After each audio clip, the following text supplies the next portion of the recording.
Now let's begin. Answer the questions as you listen. You will hear the recording once only. Listen carefully to the conversation and answer questions 1 to 4. OK, who's next, please? I think I am. How can I help you? I just came in on flight 372 from Singapore at 11:30 and my luggage hasn't arrived. I've been waiting at the baggage claim for about half an hour now and everything seems to have come off the plane. The conveyor belt has stopped and all the passengers have gone. So I came here to find out what has happened to my bag. Can I see your ticket, please? Here it is.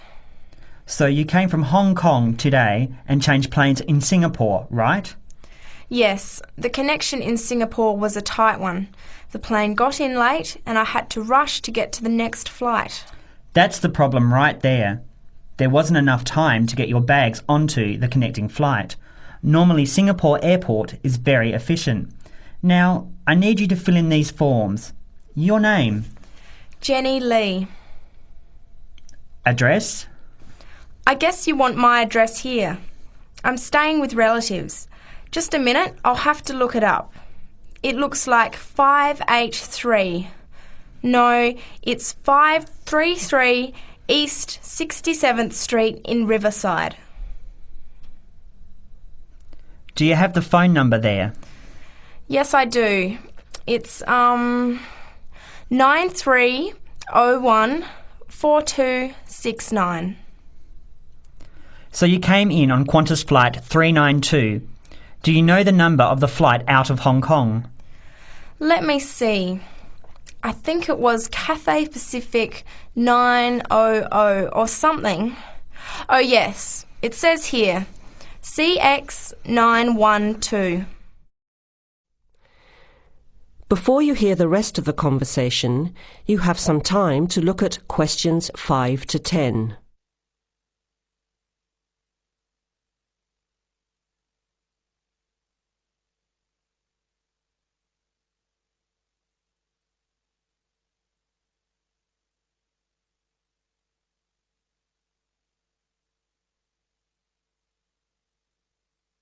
Now listen and answer questions 5 to 10. Right. Now, I need a description of the luggage. How many pieces did you check in? Just one. Can you describe it for me? Here is a picture to help you. Okay. It's a big bag, like this one. Rectangular. Not hard shell, but soft covered. And it has a zipper around the front. Is it black?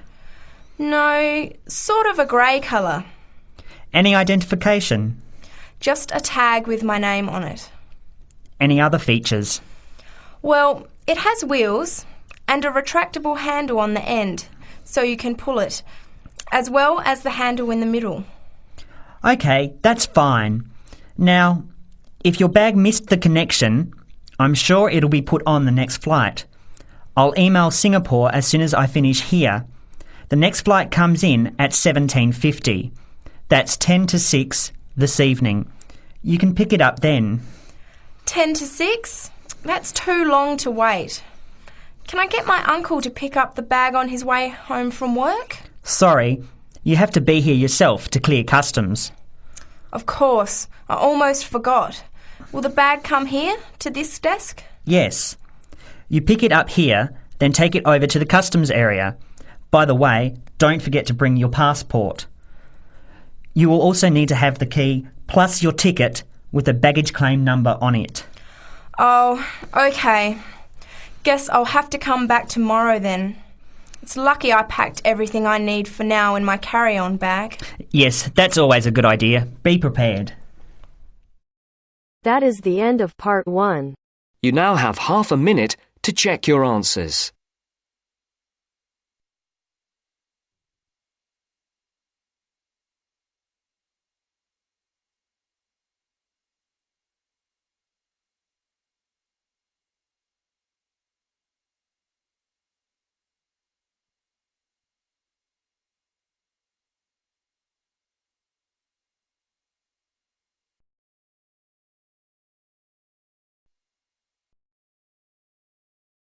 Now turns to Part 2. Part 2. You are going to listen to two students talking about a presentation on time management.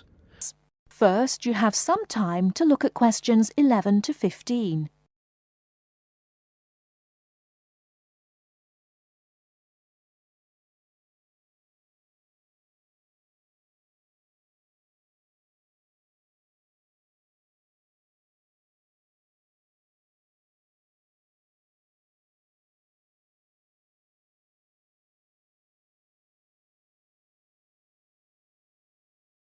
Now, listen carefully and answer questions 11 to 15. Hi Mark, what are you doing? Hi, Lucy.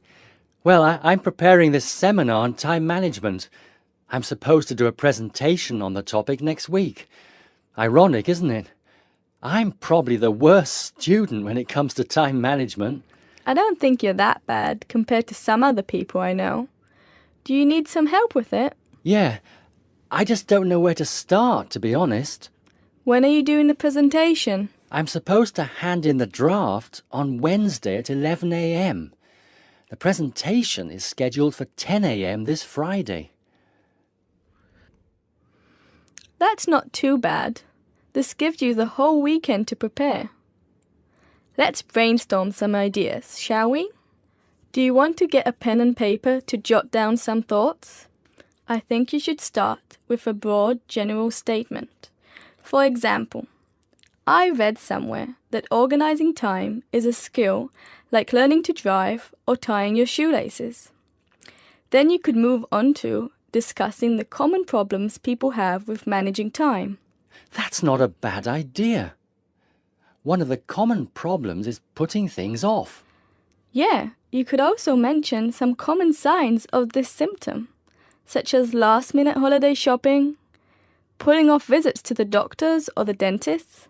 Another problem is relying too much on your memory and not writing things down. Do you mean not keeping a diary or a planner to plan the tasks?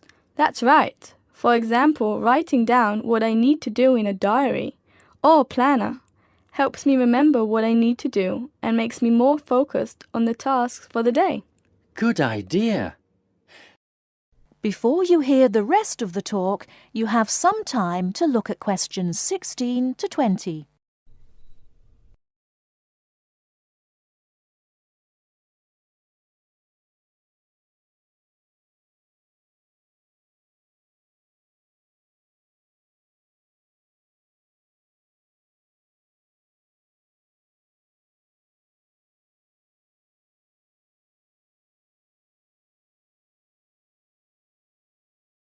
Now listen and answer questions 16 to 20. That reminds me of something I've been meaning to do for a while now. Anyway, I should also include some advice on how to deal with the problem, shouldn't I? Sure, you can talk about some ways of stopping procrastination. I guess making a to-do list can help one focus on what needs to be done. Definitely. Another way to deal with the problem is to prioritize and do the hardest job first, the one which requires the most effort and concentration. Also, my tutor recommended that I should break big projects into small parts with a specific goal. Having an action plan has worked for me. I usually make a list of small tasks I need to do to achieve a goal. Sometimes I just don't feel like getting down to work because a task seems too overwhelming for me to even think about. This technique helps me reduce psychological pressure if I think of a project as a set of easily achievable tasks. Don't you think? I know what you mean. I often feel like that myself with the statistics project I've been doing this term. I'm well behind and the deadline is next week. I think setting deadlines and sticking to them can help one to achieve goals. You can discuss this aspect in your presentation too. A good point.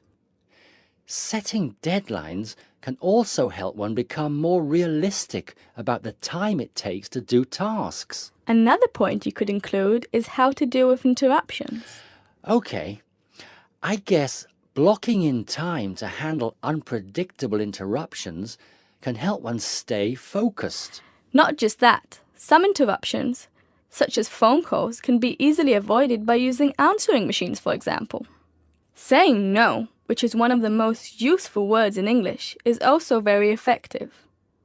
It can be tough, sometimes, but you've got to learn to say it nicely but firmly. I think you've got enough ideas here to start with. Definitely. Thanks a lot for your help.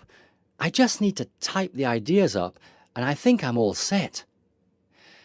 Do you think you can lend me your laptop for a couple of hours? I'm afraid I can't. I've got to finish my own project. Never mind. I'll use one at the library. You certainly know how to say no. Learned it the hard way. Got to go now. Good luck with the presentation. Cheers. See you later.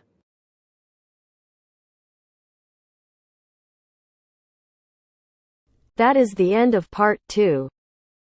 You now have half a minute to check your answers.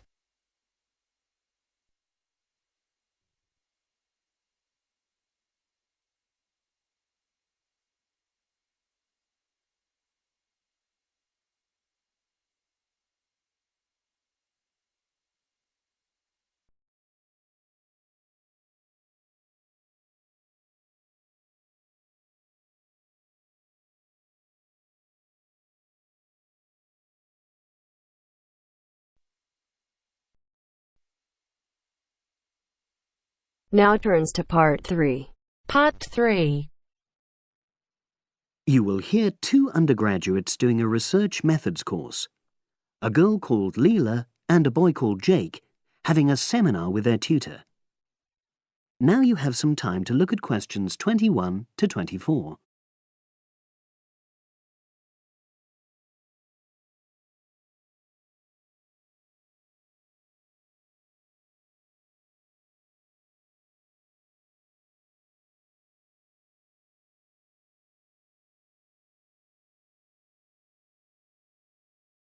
Now listen and answer questions 21 to 24. So the task I gave you both was to choose an article about a small-scale research project. Yes.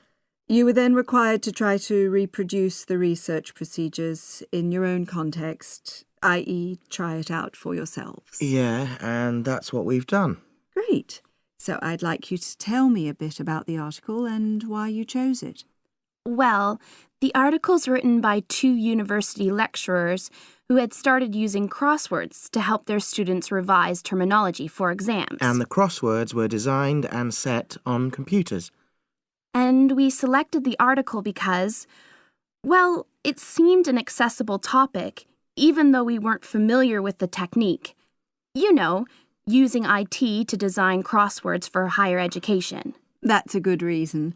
So these lecturers wanted to see how well this innovation was received by their students. Yes. So how did you go about reproducing the research? Well, we drew up a list of terms from one of our own modules and designed a crossword for revising these terms. Then we asked our classmates to try out the crossword and give us feedback, their opinions on how they felt about using the technique. Was it easy to find participants? It wasn't easy at first, but then we convinced them that by taking part in the research, they were actually benefiting themselves by preparing for an exam, which is coming up later this term. And it worked. Good. So how did you find out what the students thought about doing the crosswords? A questionnaire. The original article used a 2-page long questionnaire. There were lots of excellent questions on it, but the whole section on difficulties using IT is now obsolete. Old-fashioned even though it had only been written a couple of years ago. So you designed a shorter version? Yeah. Then we sent it to the 40 students by email and got 28 replies. I was taken aback by the fact that everybody we talked to thought this was a good return. I mean, the responses were well written. People had taken a lot of care, but I was really disappointed with the low numbers. Yes, an important lesson to learn for an apprentice researcher. Yeah. Now you have some time to look at questions 25 to 30.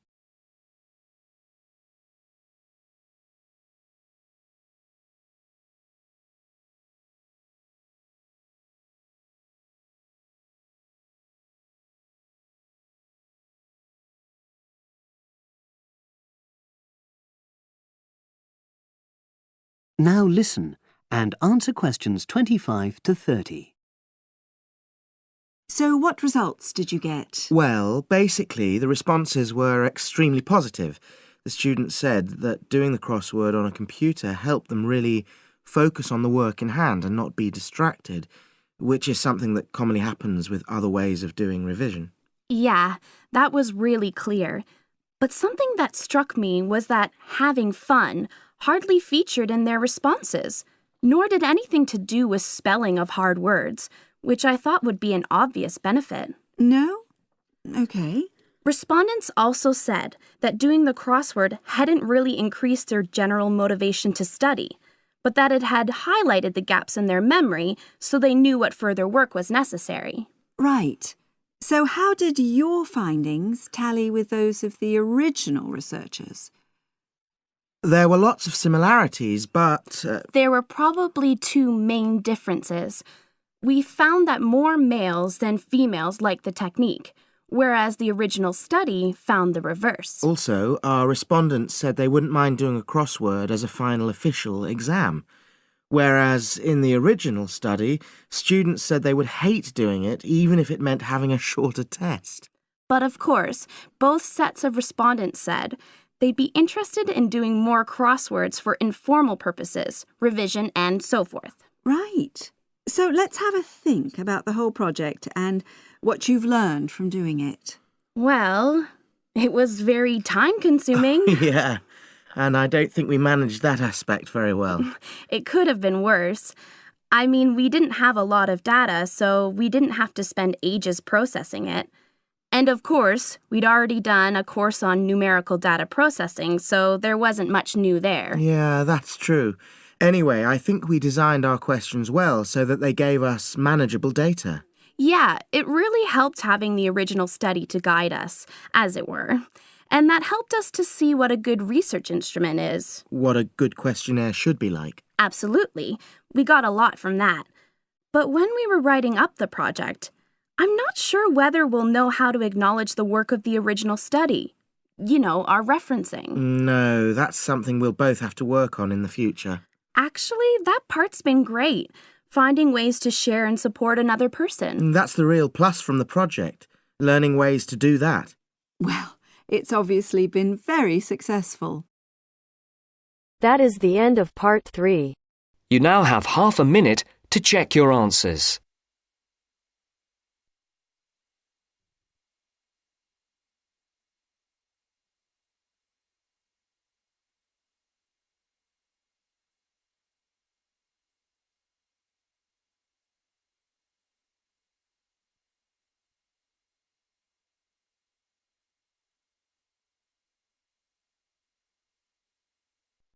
Now turns to part 4. Part 4. You will hear a lecturer talking about the process of fossilization. First, you have some time to look at questions 31 to 40.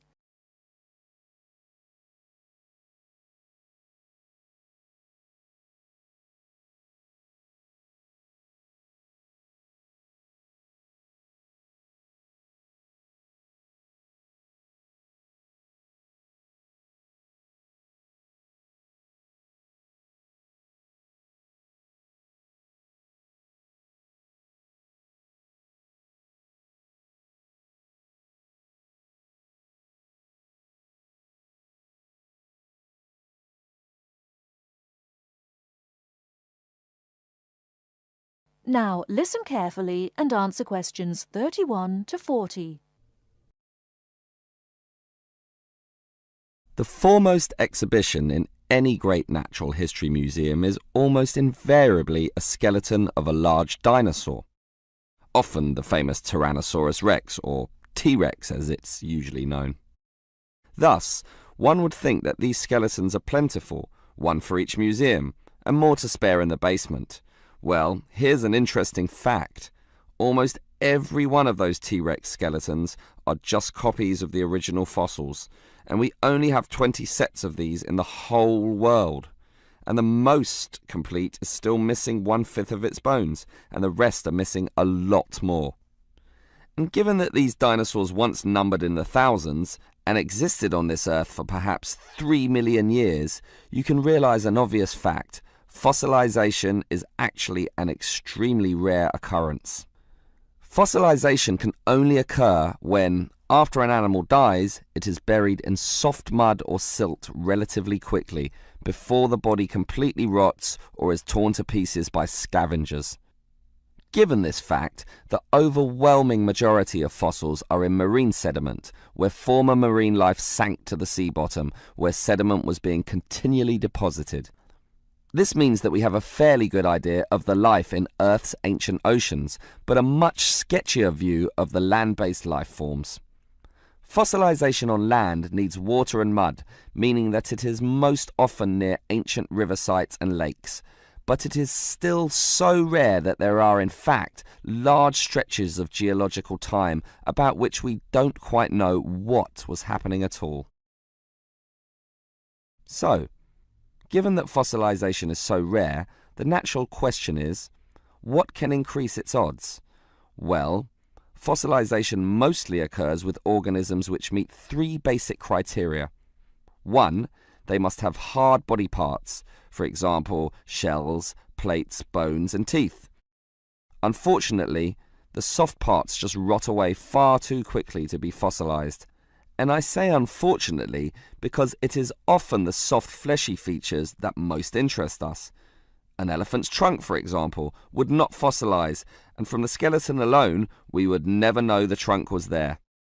The second criterion for more likely fossilization is that the organism in question must have existed in considerable numbers and be spread over a wide geographical range. This simply increases the statistical probability that one of them will one day be fossilized and hopefully found. Finally, and by the same logic, the species needs to have existed on the Earth for a long time, and the longer, the better. So, these are the 3 main criteria, but there are others. Being a large size, for example, helps us to notice and discover them as fossils more easily, and being a marine organism, as mentioned, helps also. Trilobites, a strange sort of ancient crab, are a perfect example. Their body structure was one of hard plates. They existed over virtually the whole world of their time and over a huge span of geological history, over 250 million years in fact, one of the longest ranges of any creature ever. Added to this, some species could grow to relatively large sizes, and they lived in the sea. Perfect. These creatures meet all the criteria, and as a result, museums all over the world are spilling over with trilobite fossils of all shapes and sizes. As far as fossils go, they are common. So, let's think about T-Rex once again. It too basically meets all the criteria that we mentioned. It has hard parts, being the bones, had some dispersion, and had been around for a long time, although it cannot compare to trilobites in this respect. However, it does have one important advantage over trilobites. It is large, very large, which means we can discover it far more easily than many other fossils. And here's another advantage. Dinosaur hunters are a dedicated and fanatical breed, continually at work in all the likely sites of the world. Basically, us human beings are fascinated by these creatures. So much that we are always searching for them, probably more than any other types of fossil, meaning that more T-Rexes will inevitably spring up in the future, and one is certainly glad for this.